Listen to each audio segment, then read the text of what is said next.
All right, I think everything's working. So we're broadcasting to you semi-live from Washington, D.C., just a 5-mile walk from the embassy to Uzbekistan. So if things go pear-shaped, we can always get to Uzbekistan. It was interesting coming into this city last night. It's if you've never been to Washington, it's an impressive place. It really is. You drive in and you see the beautiful mall, you see the Lincoln Memorial and the Washington Monument and the Capitol kind of stretched out across the city. It really is a nice place. And you sort of have that sense, especially if you live in California where nothing seems real. You think like, oh, yeah, all this really happened. There actually was a Lincoln and there actually was a Washington. All this stuff that we're yelling and arguing about actually had a source and people who took it seriously. It reminded me of it's just a beautiful view.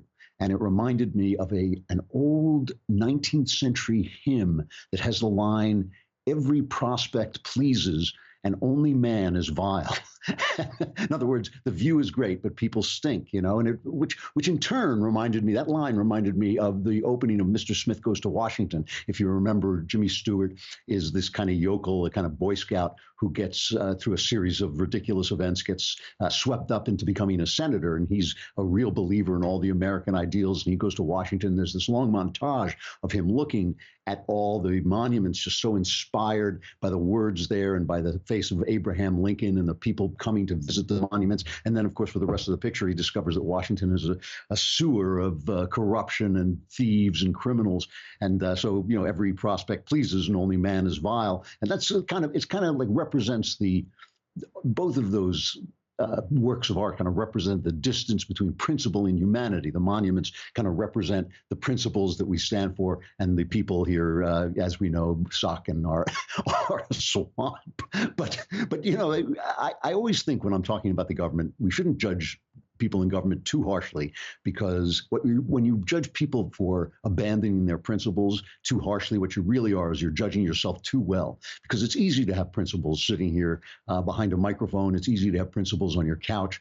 It's not easy when your career depends on it, when your job depends on it, when your love life or your family depends on it. And that's what you're watching with these guys. These guys are fighting, these political guys are fighting for their lives every day. And one of the things that always is so shocking about Donald Trump is that he's obviously not a man of principle, aside from the principle of winning, and he doesn't pretend to be.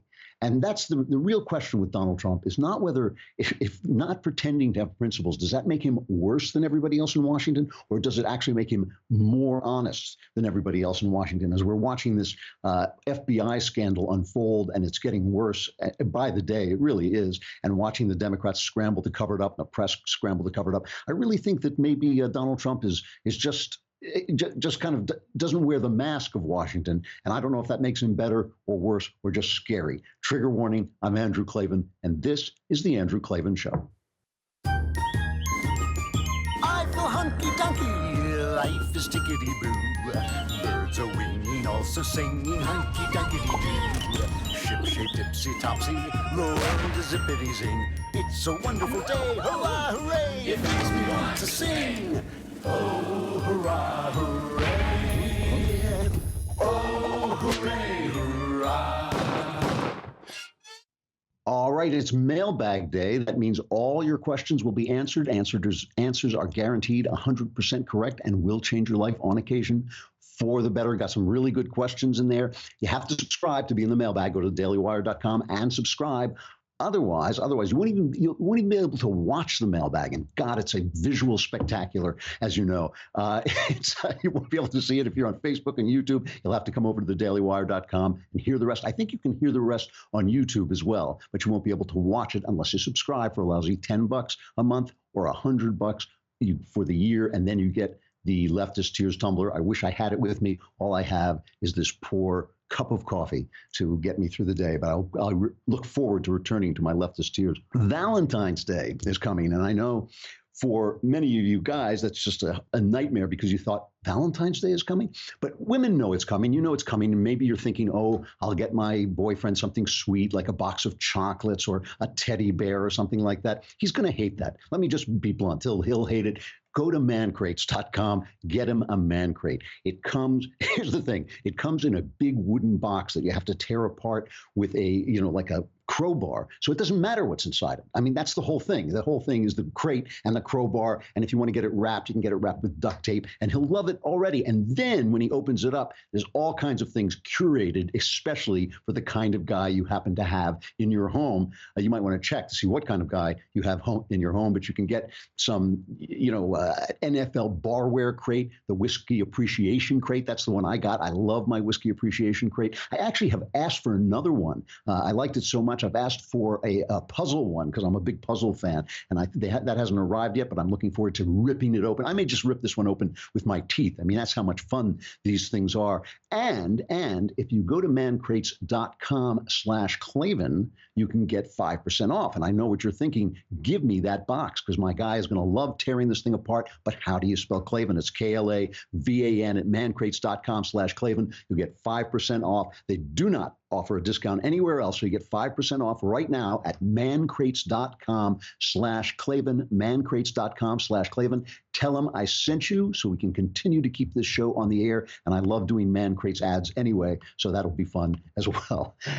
All right. So, last year I was here, and I'm here for the prayer breakfast, which is last year was a really nice occasion. Senators, congressmen, and the president and vice president get together and discuss God. And last year there was kind of this really funny thing that happened. It was Trump's first prayer breakfast.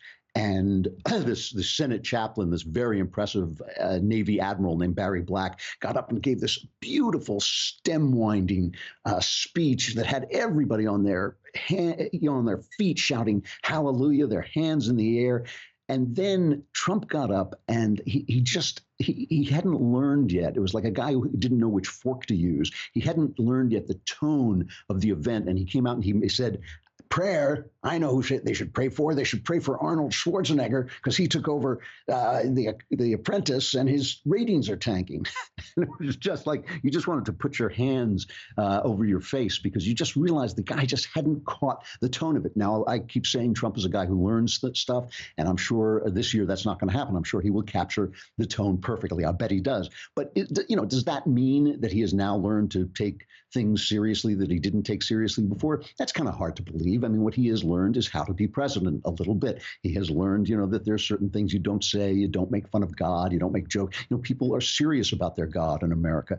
We are serious about our Constitution. We're serious about our traditions. And Trump just hadn't captured that. It just wasn't something that he's learned. And this is the thing that the left is selling as a catastrophe for our country. Remember, yesterday we played Chuck Schumer. Oh my gosh, this is the worst man ever to ever be president. But he's not. He's not. He's not the worst man ever to ever be president. He's just a guy who doesn't pretend to be a better man than he is. And that is unnerving even to me. I mean, this is something that I think everybody finds a little unnerving, to have a president who doesn't really follow the script for what he's supposed to take seriously, what he's supposed to be solemn about. But, it's hard for me to really wail. I think it's hard for a lot of us to wail about this when we see that our last president, who did have that master, who did know what to say, he did know the tone to take and how to talk and all this, was actually a deeply corrupt guy. Was running a government that was deeply corrupt. And as I keep saying, it wasn't corrupt in the Clinton way where he was running it for money and trying to rip people off or anything like that. He had principles. We were talking about principles. Barack Obama had principles. They happened to be terrible principles, but he was so sure of the rightness of his principles, he was willing to abuse the levers of power to make sure that nobody got in his way. So yesterday, with all just among the scandals that were taking place, there were more memos from Romeo Struck and Juliet Page, the lover, the FBI, those star-crossed FBI lovers whose way just never, they never saw the way forward. But they were sending all these memos back and forth, and they hated Trump, and they wanted to stop him. And at one point, about 2 months before the presidential election, Lisa Page, who was sleeping with Strzok, she wrote to him and said she was working on a memo for then FBI Director James Comey about everything that was happening in the Hillary Clinton email investigation because, quote, Obama wants to know everything that we're doing. So why is that important? That is important because a few months before that, Obama was on TV and he said this is cut number 16. Can you guarantee to the American people, can you direct the Justice Department to say Hillary Clinton will be treated as the evidence goes, she will not be in any way protected? I can guarantee that. And I can guarantee that not because I give Attorney General Lynch a directive. That is institutionally how we have always operated. I do not talk to the Attorney General about pending investigations. I do not talk to FBI directors about pending investigations. We have a strict line and always have maintained it, previous presidents. Just to button this up. I guarantee it. I guarantee that there is no political influence in any investigation conducted by the Justice Department or the FBI, not just in this case, but in any case. And she will be full stop, period. And she will be treated no differently? Guaranteed, full stop. Nobody gets treated differently when it comes to the Justice Department. He lied. He lied. He sat there, he lied like a dog. And the thing is, while he was lying like a dog, he sounded very presidential. He sounded a lot more presidential than Trump has ever learned to sound. And that really does make a difference. You know, I don't know what I can't look into Obama's soul. I can't know what he believed in, but he professed Christianity, and yet I almost never heard him say anything positive about Christianity, whereas Donald Trump has said things that to any Christian just sound ridiculous. Like at one point during the campaign, he said he didn't need God's forgiveness. He just tried to live so that he didn't need forgiveness. And of course, we all know that that's just not Christian doctrine. So it's weird. It is weird to have a president who's standing up for religious rights, who's defending religious rights, and who's speaking now, learning to speak these words, but who obviously doesn't believe in things. But it's no weirder than it was before with Barack Obama. And so what you're really seeing is a battle for your mind, for your imagination. You're seeing one side, the left, trying to implant in your mind that this is a break with what has happened before, because it sounds like a break sometimes the way Trump talks. It's a break and it's a catastrophe, and they want you to be thinking in catastrophic terms. They want you to be thinking in terms of crisis. They want you to be thinking that everything that happens is a break from the past. So, I mean, for instance, yesterday there was this story, and I feel two ways about the story. There's a story that Trump was asking the military to prepare a big military parade in Washington.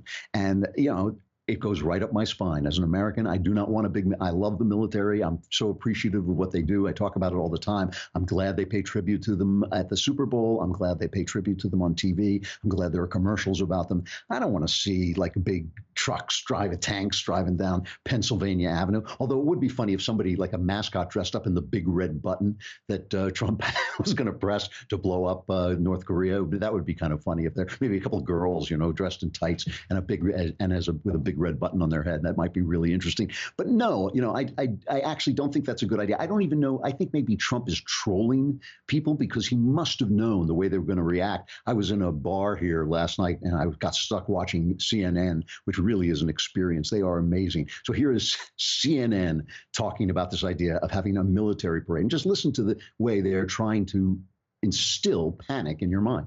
We're getting more North Korean every day in this country. I mean, yesterday the president says people who don't cheer are un-American and treasonous. And today we're going to start having big parades with tanks and missiles. People have to decide whether they want to have that kind of country. I mean, we have a country where we celebrate our troops, as Barbara said, when they come home from battle in Lower Manhattan, and we throw ticker tape. But the idea in peacetime, simply to have tanks roll through the streets of Washington, that's, to use a phrase that the president likes to use, in my experience, that's un-American. So it's un-American, it's North Korean, we're turning into North Korean. Like I said, I don't like the idea that much either, but the idea that this is authoritarian, where is the beef on this authoritarian thing? Where's the panic coming from for a guy who's cutting the government, who's actually dialed back executive power, even his own power, he's dialed it back. So You heard the crack he made about Trump talking about treason. If you didn't see this clip, I always like Trump's antic humor. You know, he has this antic New York sense of humor that I can kind of identify with. So he was talking about, he was playing up the fact that the Democrats made fools of themselves during the State of the Union address, and that they sat on their hands for the flag and for God and for better wages and better jobs and all this stuff. So he was making fun of that, and somebody called out and said it was treason. And he picked up on that. Here's that quote. Here's that cut. They would rather see Trump do badly, okay, than our country do well. That's what it means. It's very selfish. And it got to a point where I really didn't even want to look too much during the speech over to that side, because honestly, it was bad energy. No, it was bad energy. You're up there. You've got half the room going totally crazy, wild. They loved everything. They want to do something great for our country. And you have the other side, even on positive news, really positive news like that, they were like death and un-American. Un-American. Somebody said treasonous. I mean, yeah, I guess why not? You know. Can we call that treason? Why not? I love it. Later, the White House did say they were joking, but that was not enough to stop the panic.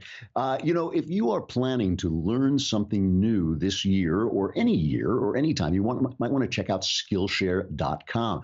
I have been using it. You know, the thing about Skillshare, what it is an online learning platform with over 18,000 classes in all kinds of things: design, business, technology, anything you might want to pick up as an extra part of your career or a new career or just a hobby or something like that. There's probably something in there for you. And it's experts in the field who come in and they teach a series of classes. And I've used them. I've used them on writing. I've used them on marketing. I've used them on podcasting just to test them out sometimes. And the good thing about them is, they're entertaining. The people know what they're doing. They know how to speak and they teach well. And they're really useful. You really do pick up stuff that you might want to learn, new skills. And it's coming at you really cheap. They have, what did I use it for? I said this before when I did Another Kingdom. I used it for podcasting because I thought, where are all those people who put this wonderful podcast on the air? Suddenly I was on my own. So Skillshare was really helpful with all these things. And I tested out the writing one just to see what it was like. And it really was stuff I would wish I had known when I was starting out.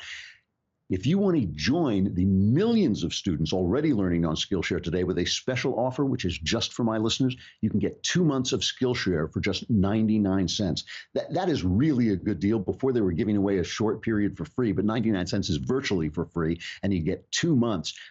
It's for people who listen to the show. It's unlimited access to all of the classes, over 18,000 classes. And to sign up, you go to Skillshare.com/Andrew.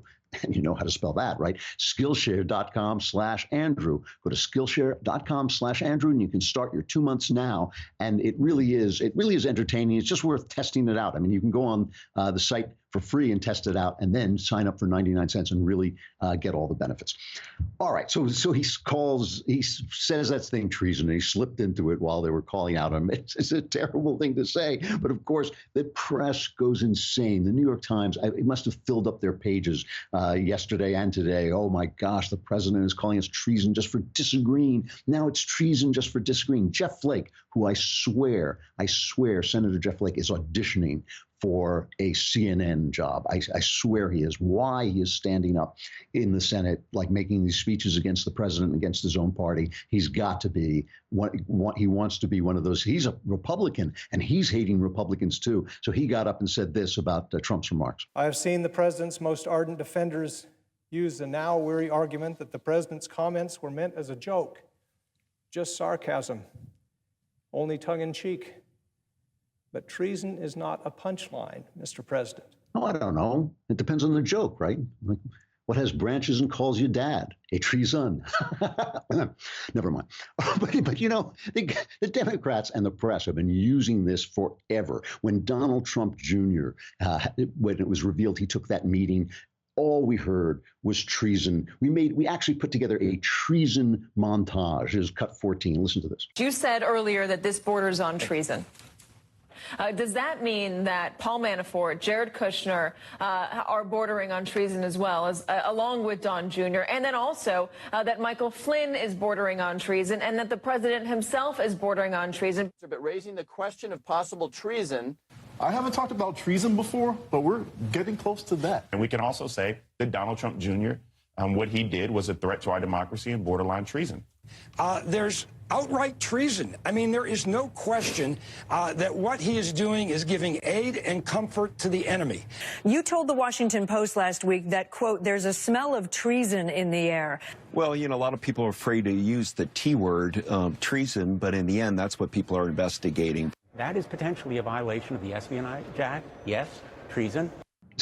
So again and again, we get the double standard when Trump is, you know, and the question is, look, after a year in which Trump has delivered on a lot of really good conservative, agenda items, the really question is Trump really different, or is it just they're selling him to us as a catastrophe? I mean, why isn't it a catastrophe when they do it, and it is a catastrophe when he does it? And some Republicans on the other side, they have another argument, which is really interesting. Jeremy Boring made it at our State of the Union. The God King of the Daily Wire made this argument at our State of the Union, jamboree that we were doing. And I've heard others make this among the kind of what used to be called the Never Trump. Now they bridle when you call them Never Trump, but the anti-Trump Republicans. Their argument is that, yes, Democrats do this stuff, but we're the good guys and we're supposed to do better stuff, and we're not doing it. And of course, the argument against that is, yes, but you got to fight in the playing field that you're in. My own feeling, I've said this before, is that Trump's rudeness, his insensibility, his lack of a solemnity about American principle have actually been useful in breaking out of the mind prison of political correctness and putting the press on the defensive, which really the Republicans have needed to do for a long time. But like everything comes with a price. Nothing is free. And this administration is bringing everybody down to that same level. There's now nobody speaking at the level of the people I saw in those monuments of Lincoln and Washington. You know, that's not happening anymore. But and look, this is the culture. This is the culture the left helped to create. You know, the culture that made Trump and that Trump helped make is a culture that the left was almost entirely in control of. And so it's almost as if they set off a nuclear bomb, and then this Godzilla of a president came and started tearing apart their city. And, you know, they really did create the thing that they hate so much. And they're still doing it. They're still fighting for your imagination. They do this every day, and they do it better than we do it. You know, this was on MRC, this site I love, the Media Research Council, and they or is it Center? I always get it wrong. But there's a show on television. They was just showing some of the shows that are on television. And one that just caught my eye is a show that is called The Mick. And it's about these Irish guys, I guess in Boston, I think. And they're just showing you how they're selling you like godlessness. They're telling you it's smart and progressive not to believe in God. Listen closely to this dialogue. This is a comedy show, and it's about they take their little kid to church. It's cut 3. And just listen to what they're selling you. And they're doing this all the time. So they built this whole house for a candle to live in. No, I mean, when you say it like that, it sounds ridiculous. Has anybody even seen God? Ben, you're seeing God, all right? He's in the candle. I don't think I believe in God. You know, people who make jokes about Arnold Schwarzenegger at prayer breakfast are created by culture like that. And, you know, the reason they want your imagination is because your imagination is where your life begins. The things that you become begin in your imagination. The things that you imagine that are happening are the way you behave. You remember yesterday we played that hilarious cut, and it really was hilarious, of Hillary Clinton saying that climate change was going to affect women more than men. She had this picture of women, like, you know, in this desert wilderness gathering grass for people to eat, and, you know, all doing all these chores of like finding extracting the food out of the ground. I don't remember what she was saying, but it was just hilarious. It was like this Mad Max world that the left imagines is coming if we don't do everything they say and essentially turn over our energy supplies and all that power over to the left. The New York Times, see, just to show you how that imagination affects people, the New York Times, which is a former newspaper, you may have heard of it, they wrote an article the other day saying that people are not having children. that the birth rate has gone down because of fears of global warming. And they had these quotes in it. I know that humans are hardwired to procreate, said one woman, but my instinct now is to shield my children from the horrors of the future by not bringing them into the world. Some maternal protectiveness for it. I'm going to shield my children by not having any children. Here's another one. I've seen how Syrian refugees who are running from a devastating war are being treated. Imagine how my children will be treated if they have to flee their country due to extreme weather, drought, lack of resources, flooding. This imagination, this is the imagination of the left, and it has an effect, and they're selling it to you every day. They're selling it to you with every little panicky report from CNN, with every television show that tells you there's no God, it's hip and cool to not believe. Everything they sell you is selling you this disaster scenario that you have no control over, and there's nobody there to help. Don't even have kids. Don't even, just get rid of the human race altogether. It matters what's in your imagination, and they know it. I wish we did too. Speaking of the imagination, you may imagine how terrified you're going to be when you wake up one day and find out it's Valentine's Day. And there's your girlfriend or your wife sitting there with that expectant little smile, her lips trembling, a little tear on the side, just waiting for you to deliver it. And you think like, Valentine's Day? I didn't know it was Valentine's Day. That's why you should go on 1-800-Flowers.com. 1-800-Flowers always has your back in these situations. And right now, you can get 18 enchanted roses for only $29.99. Now, you're hoping, of course, that an enchanted rose is a rose that helps you put a spell on your girlfriend so she'll actually like you as much as she says she does. But no, enchanted roses are these beautiful pink and red roses. You can get them for only $29.99 at 1-800-Flowers. And if you get them now, what you want to do is you want to get them early, and then 1-800-Flowers, they will deliver them, but they're picked at their peak and shipped overnight on the date you want to ensure freshness and her delight. 18 enchanted roses for only $29.99. It's a steal, but your time is running out. It's already the 7th. I know on February 14th is Ash Wednesday, so you're going to be in church all day. So you want to do this now. And to order 18 enchanted roses for only $29.99, go to 1-800-Flowers.com, click the radio icon, and enter code Klavan. And you're thinking, how do I spell icon? Who cares? You just have to click it. But then you have to enter KLAVAN.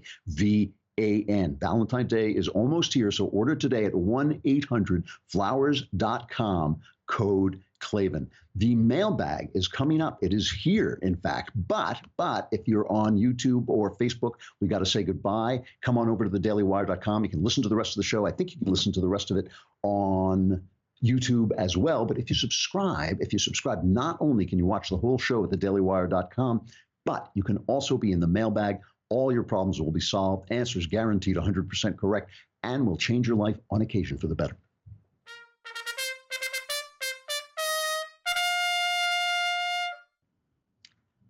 Mailbag.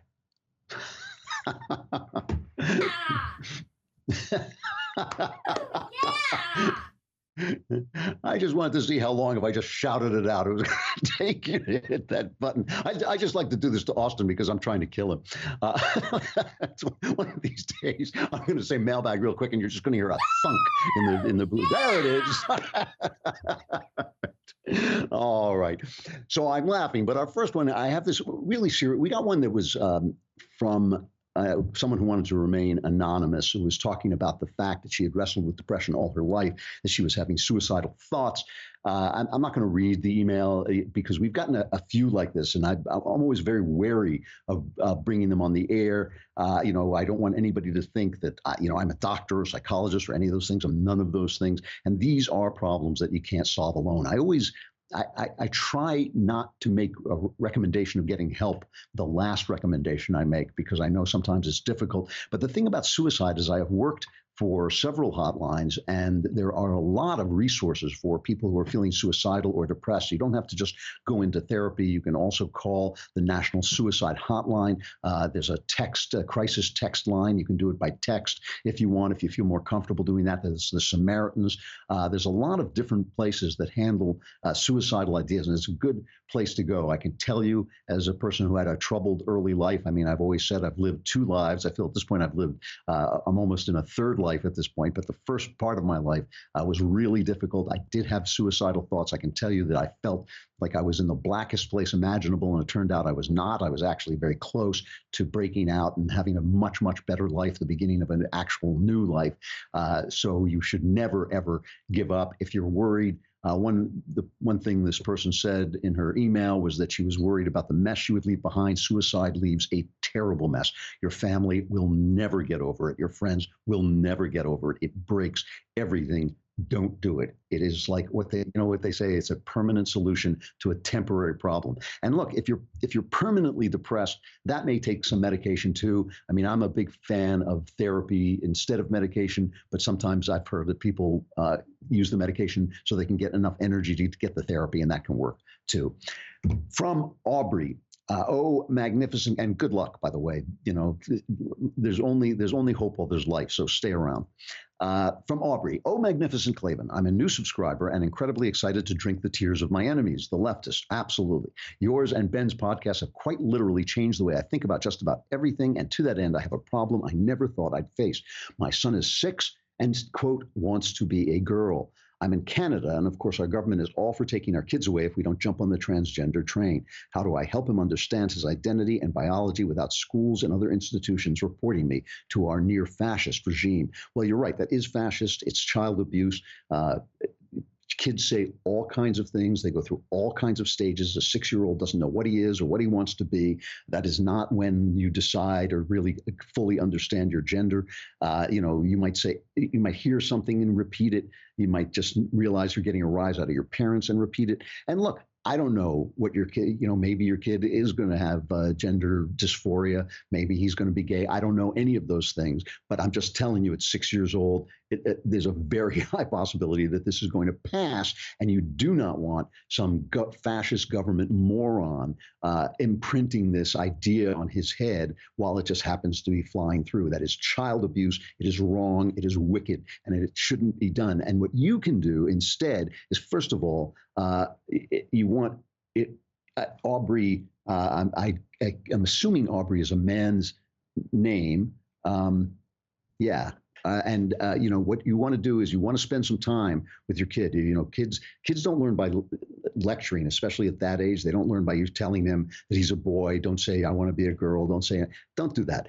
Just involve him in the manliness of your life. Involve him in sports. Play catch with him. Take him out in a rough house with him. Be around. Be a dad. That is the most important thing you can do. Show him that you like being a guy. Show him what guys do and what they enjoy. The odds are really high that this is just a phase that he's going through. They really are high. That's all it is, a passing fad. If you don't get hysterical about it, if you don't lecture him about it, if you don't forbid him and wag your finger at him, you're going to be a lot better off. Just be a dad, be there for him, show him what a man is, show him you enjoy it, show him he can enjoy it too, and have fun with him. And keep him away from these child-abusing leftist social justice warriors. They should be put in prison for this. It is just utterly wrong. From Jeffrey, oh, shiny dome master of words, and also worlds, by the way. Since we have discovered that you have written a large number of books, we scoured our library system to find audio versions. In my lap currently, we have Dynamite Road, Shotgun Alley, Damnation Street, and The Last Thing I Remember. I have the titles in chronological order, but we wanted to know which is your favorite and which one should we listen to first in order to properly initiate ourselves into the masterful mind of Klavan. Before you say another kingdom, we've already used our 2-week Christmas vacation listening to all 13 episodes while driving from Illinois to Colorado and back. An excellent use of your Christmas vacation. I never can say what a favorite book is. Your books are like children. They really are. You like them all in a different way. And the thing is, you've got 3 that are actually in a trilogy. And so they actually do have an order. Dynamite Road comes first. Shotgun Alley comes second. And Damnation Street come third. They are a trilogy of detective stories. I'm very proud of them. I think you'll really enjoy them, and they'll be a lot of fun. The last thing I remember is the start of a young adult tetralogy, 4 books called the Homelander series. And those were very, they were bestsellers. They really did well, and young adults like them. but they also do appeal to adults. But you've only got the first in a 4-book series. So if you want to listen to the full trilogy, you've got it: Dynamite Road, Shotgun Alley, and Damnation Street. I think you'll like them. Get back to me. Let me know how you like them. From Clay, dear godfather of bald, I grew up in church and regarding money was taught that Scripture speaks mostly negatively about it. Recently, I've been listening to a lot of big-name successful people speaking about how the market is about to correct and hurt unprepared people, the importance of entrepreneurship, investing in assets, and the work displacement that's coming in the not-too-distant future due to advancements in tech. Is it possible for someone who's been taught all their life that money is evil and to be satisfied just working to make others rich to become successful and make a good amount of money? Is this a goal that someone can aspire to while also honoring God? Absolutely. I mean, I will tell you how I read the Gospels on this and the Bible on this. They always quote this line, that money is the root of all evil. But what it really says is the love of money is the root of all evil. And when Jesus talks about money, he gives it far, far, far less importance than the spiritual things that you do. So in other words, if you are working for money, you're probably going to miss the mark if you're working just to make money. But if you're working to do something with your life that you love, even if it's investing, I mean, some people love investing. If you're working to do something with your life that you love and do something that maybe is going to help other people because of what you do, and you make money, of course you should take care of it. Of course you should, tend to your money and tend to what makes your family thrive and what will give your family the good things in life. The point about money is that it's not the target. It's always, Aristotle said this too. He said that when people want money, they really want the things that money can buy. So you want good things from your family. You want good things for the world. You want to be able to give money away. There is nothing wrong with money unless it becomes the center of your life. When I see these guys who have billions of dollars and they worry about whether they're going to fall in the Forbes 500 richest people list, then I see people wasting their lives. The other thing Jesus did say is don't worry about money, that God will take care of you but that doesn't mean that you just sit there and wait for money, gold to fall out of the sky like in a Greek myth. It means that you shouldn't be afraid. You should do the things that you want to do and work in a calm way, in a way that goes forward, trusting in what God made you to do. It's not hating money. It's that if what you love is the money rather than the fact that it rewards your work and the fact that it can bring good things to your family, that's where you start to go wrong. When the money becomes the target, I think that's where you start to go wrong. But you should take care of yourself and take care of your family. Dear Supreme Commander Klavan, knower of all things. That is, in fact, at least somebody got my titles right today. I believe you are right when you say anger is the devil's cocaine. My problem is that whenever my mother-in-law is around, I want to run to the bathroom and snort a couple of lines of metaphorical cocaine. My mother-in-law, is a truly damaged person. This is from Laura. It's a truly damaged person without joy or hope and makes herself difficult to be around. Her interaction with us is always negative. She ridicules our Christian faith, criticizes our parenting, and is jealous of the life we've made in another state away from her. I know I should be forgiving and patient with someone so joyless, but I find myself angered now just at the sound of her name. How do I let go of my anger and treat her as Christ would? Thank you for your amazing show. I listen to you every day. Well, thank you for that. First of all, Laura, one of the names of Satan is the accuser. They call him the accuser. And one of the things he does is he makes you feel shame about things that you don't have to feel shamed about.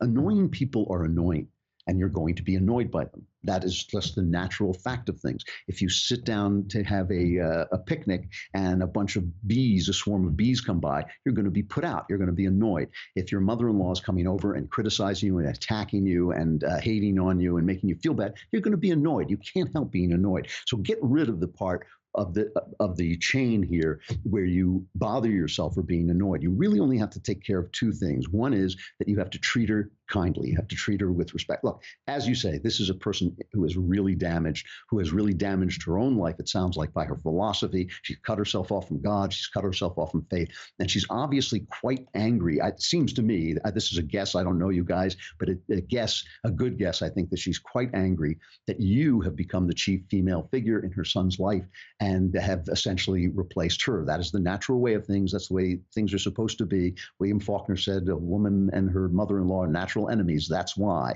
So, you want to treat her with kindness and patience and respect, even though she's being critical and ticks you off. And the way you do that is try and listen. And when you fail, because she annoys you so much, Just move on and try again. Go back to the beginning and try again. Don't sit around beating up on yourself. She's annoying. You got annoyed. That's okay. But just try and treat her with kindness and respect, because she has really not got a very good life. And she's angry and jealous at you. She's angry you took her son away and moved away, and that she feels that your better way of living is rejecting her, which in a sense it is.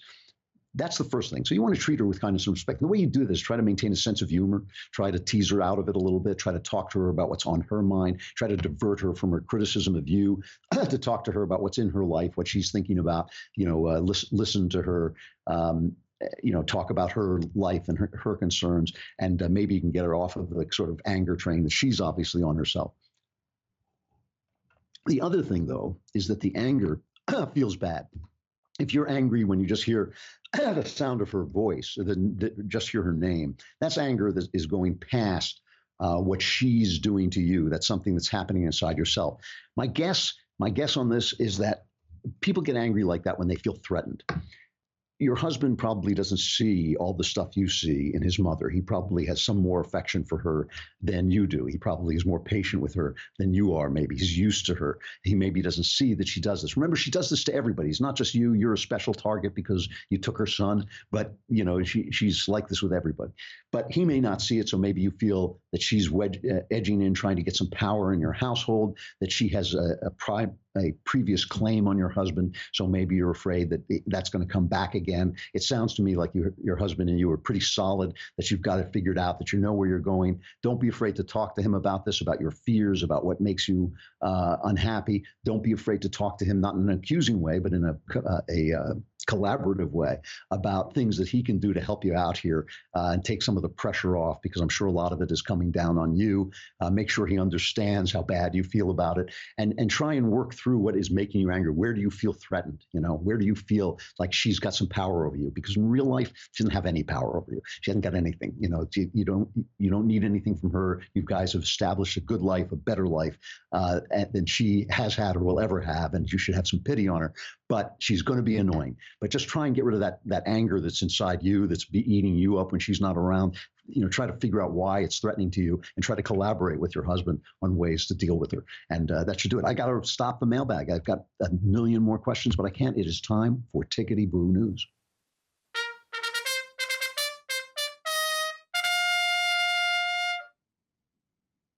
So I love this. I mean, this is, I'll read this from the New York Times because it used to be a newspaper, and they covered this fairly clearly. From the same pad where NASA launched rockets that carried astronauts to the moon, a big new American rocket arced into space on Tuesday. But this time, NASA was not involved. The rocket, the Falcon Heavy, was built by SpaceX, the company founded and run by the billionaire entrepreneur Elon Musk. And this is so exciting to me because I think we need to go into space, and I think that private enterprise is the way to get there. There's going to be some government collaboration, but private enterprise is the way to go. One of the reasons we went to the moon and then never did anything else again is because the government sucked all the talent into NASA.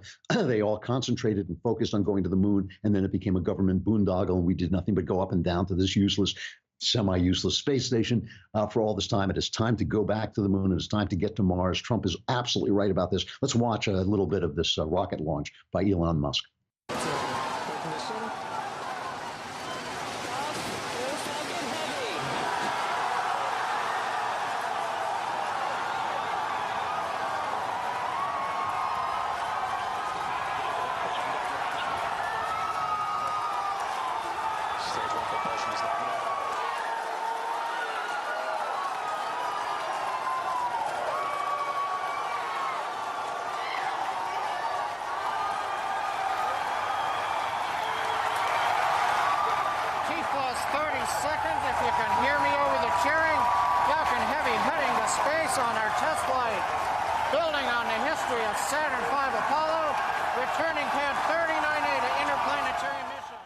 And then, he put a car in there or something like that, something just for fun that he put in. And then when they got to their destination, they actually took some pictures that were absolutely astounding. Here they are. I'm a Martian. I hope for you no ill will. A Martian. Does someone need a chill pill? My name's Marvin. I'm a Martian. La la la la lee la la lee lee loo. You never know what you're going to find. You know, the reason this is so exciting to me is this is the opposite of people not having children because of climate change, the opposite of fear, the opposite of don't touch anything. This is the left. The left is always telling us, don't touch anything, you'll break it. The earth is more important than you are. The only thing that's important about the earth, the only thing that's important about the earth is humankind. And the only reason humankind is important is because we are the ones who perceive what God perceives, the beauty, the good, the morality. Everything else is there for us to perceive. And we've always thrived by spreading out. You know, when Rome fell, before Rome fell, first it had laid the seeds for a Roman Europe. And when Europe destroyed itself in the 2 world wars, before it did that, it had colonized America and India and other parts of the world. So if Hillary Clinton is going to be crawling around eating grass, the rest of us want to move on and head into the solar system and populate it. This is not the time just to be afraid. This is the time to go forward. All right, I will go to the prayer breakfast. I won't be back tomorrow. I will be back on Friday to report on the entire thing, and I will talk to you then. This is Andrew Klavan, and this is The Andrew Klavan Show.